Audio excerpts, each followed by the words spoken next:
Man, after last time and everything we've been through up to this point, there's something I really gotta say. Screw these robots, am I right? Welcome back to AM2R. So on a more serious note, thanks to the screw attack, we are now able to get all the way up here to a room with very mysterious and ominous music, which we are going to completely ignore.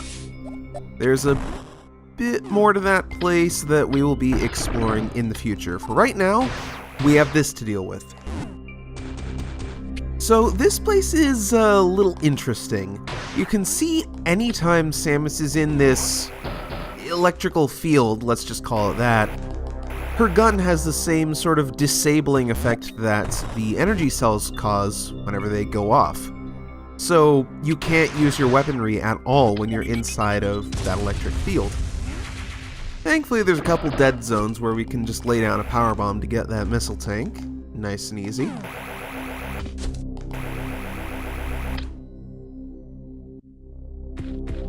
This is an area that I really wish got a little more expanded on in its concept, because the whole idea of there being a hazard that removes your ability to shoot, which is one of the most basic parts of a Metroid game, is kind of interesting. And seeing some more building on this concept would have been nice, but unfortunately for us, we're actually pretty much done with it already.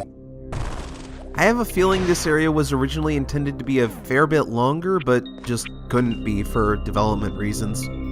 Or maybe they did everything they wanted with the small amount of space they gave it, who knows.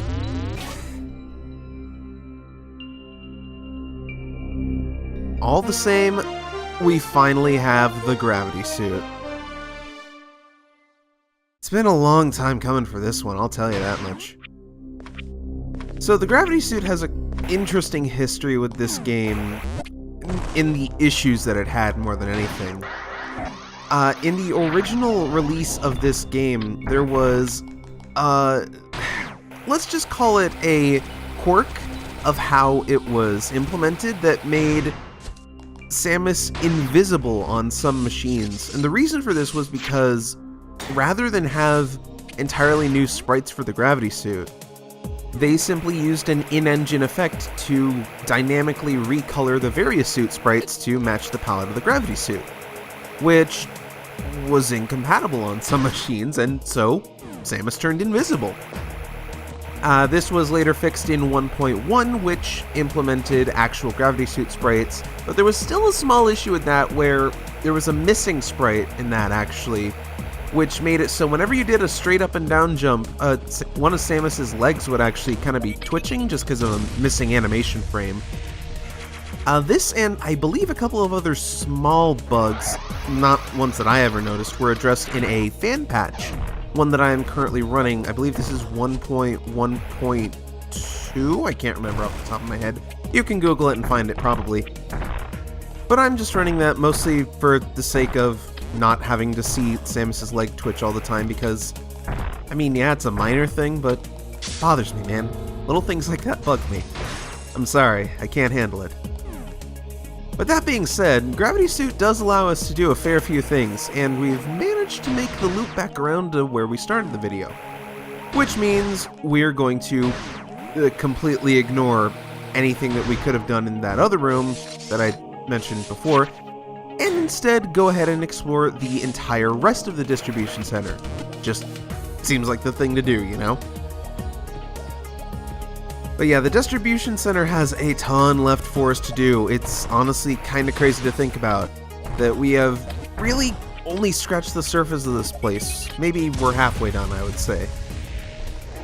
Keep in mind, there is still one major Metroid item that we are missing, and if you think about it, it's not too hard to figure out what that one is, because it's something that we would have had a long time ago in the original game, and it's something that we are definitely going to need for the end game.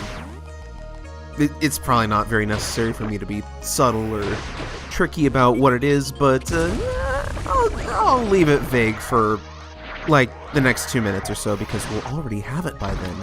Spoiler alert. Now, I do want to mention that the the gravity suit is actually technically an optional item, in the same way that space jump is technically optional.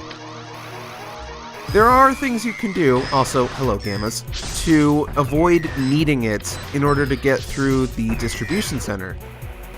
There's some secret passages here and there, some alternate routes you can take, and a few things you can do just with the water physics as a whole to allow you to, well, beat the game without the gravity suit.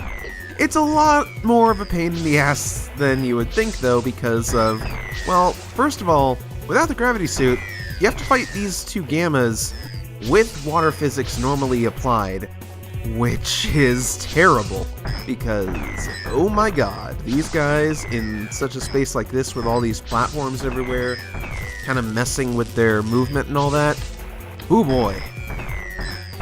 On top of that, I believe these gammas actually have 15 HP. They take 15 missiles to kill, or the equivalent in super missiles, which is more than any other gamma in the game. I think the alphas actually in the quantity over quality rune, we shall say, also had more HP than the usual alphas. I want to say they had 7 or so, but I am not one to keep exact track of that. So, don't take my word for it. And that's all the Metroids in this area. It's kind of strange, but we could feasibly leave, like, really soon. But we do still have one more thing that we need to get from this place before we actually can do that. And that is, of course, the Metroid staple, the Ice Beam. So the Ice Beam has an interesting place in this game's development history, which I will go over momentarily. All you need to know right this second is that it freezes things, and that's very good. But with that, every major item has been obtained in this area, so we can just get out of here. Yeah, of course it wouldn't be quite that simple. So, this is someone who might look a little familiar if you've played Metroid Fusion. This is Serris. Yeah, it was never explicit in Metroid Fusion that Serris was even, like, a thing on SR388.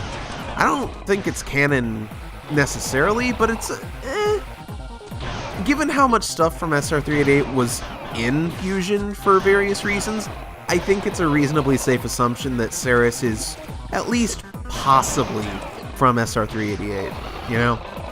And plus it is an easy choice for a water boss, so there's that. I mean, I guess if you really wanted to, you could just have Arachnus, but underwater. But, well, okay, actually, shit, that actually does sound kind of cool. But on to Serris as a boss, there's honestly not a ton to say about him. They need to be frozen first with the Ice Beam to, you know, get their underbelly vulnerable, and then you just sort of lay into them. Power bombs, super missiles, beam shots, whatever you got. Serris is a boss that was originally going to have some decently large changes made to, well, just how they worked. But again, the game was taken down before that could happen, which is unfortunate. At the very least, though, Serris does serve as a good example of just how powerful you have become by this point, because you've almost certainly gotten nearly, if not every, major upgrade in the game, so it's a good chance for Samus to just kind of just demonstrate how strong she is at this point, just annihilating a boss like that so quickly, tearing them to shreds. So I think, even if unintentionally, it does work in that way. But now that we have a chance, since all we're going to really be doing for the next little bit is running around collecting items, it's a good chance to talk about the Ice Beam and this game's history with it. There were a lot of demo builds for this game back when it was unofficially, well, not finished, let's say. And in most, if not all of those builds, I'm trying to remember if there were any later ones that don't fit this, but I'm blanking on it. The Ice Beam was in the Golden Temple. It was located where you get the Charge Beam in the final game, and the Charge Beam was located at this point in the Golden Temple, which later became an energy tank in the final build. So there is that, for one thing. Now you're probably wondering why the Ice Beam was located there, and well, there are a couple of reasons. First of all, that's where the Ice Beam was in the original game. You got it pretty dang early.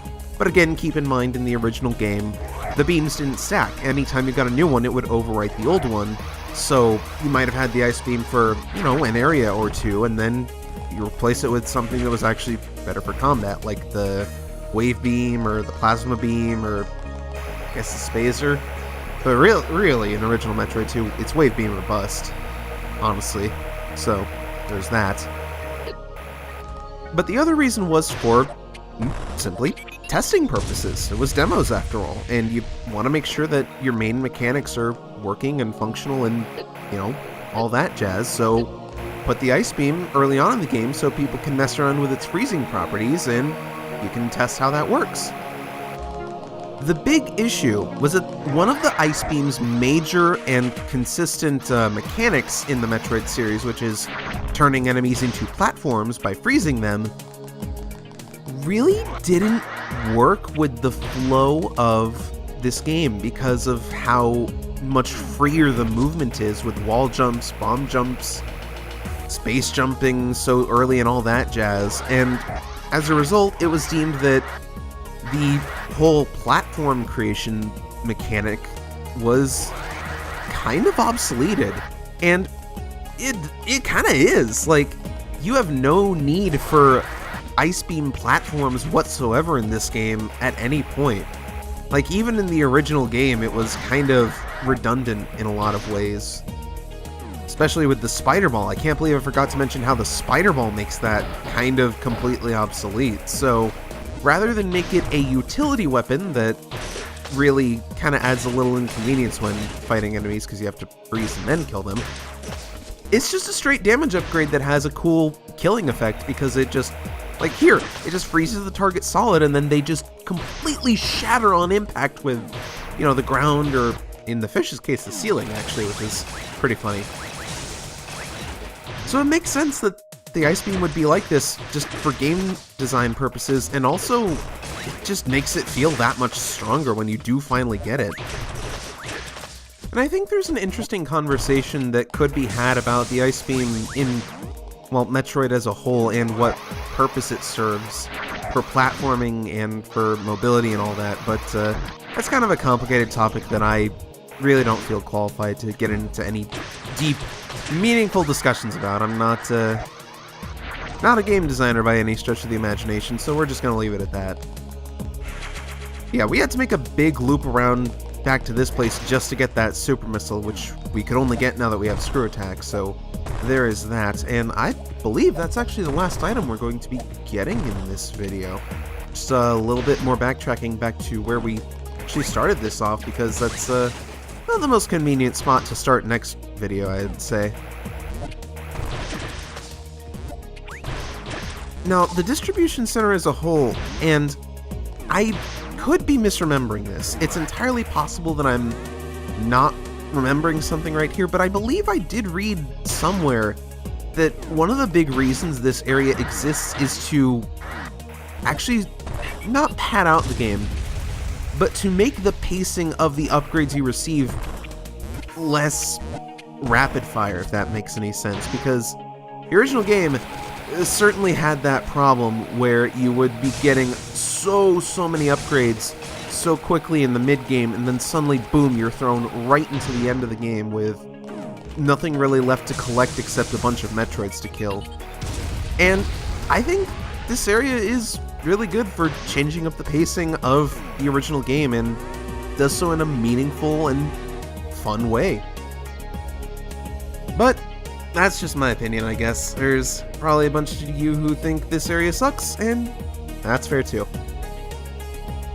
But with that said, we don't have a whole lot of this place left to go. Next time on AM2R, I feel like it's time we did a little cleanup, don't you think?